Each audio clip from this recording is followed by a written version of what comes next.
জানেন কি, সব শাস্ত্র পড়েও এক প্রশ্নের উত্তর এক ব্রাহ্মণ বালক দিতে পারেনি। পাপের বাবার নাম কি? একবার এক বালক কাশীতে গমন করে প্রগাঢ় পাণ্ডিত্য অর্জন করল।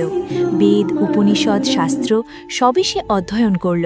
বিদ্যা অর্জন করে বাড়ি ফিরে এসে সে গর্বভরে তার পিতাকে জানালো, পিতা, আমি সমস্ত শাস্ত্র পড়ে ফেলেছি। পিতা মৃদু হেসে তাকে একটি অদ্ভুত প্রশ্ন করলেন, তাহলে বলতো পাপের বাবার নাম কি? এই প্রশ্নে বালক থমকে গেল।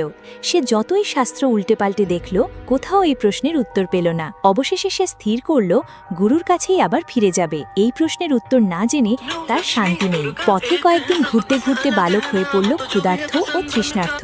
একসময় সে একটি বাড়ির সামনে এসে দাঁড়ালো। বাড়ির বাইরে সে দেখল একটি তুলসী গাছ, গোমাতা বাঁধা, গোবর দিয়ে লেপা উঠোন। বালকের মনে হলো নিশ্চয়ই এটি কোনো ভক্ত বা বৈষ্ণবের ঘর। তৃষ্ণায় কাতর হয়ে সে সেই ঘরে প্রবেশ করল। ঘরে ঢুকে সে দেখল একজন মহিলা দাঁড়িয়ে আছেন।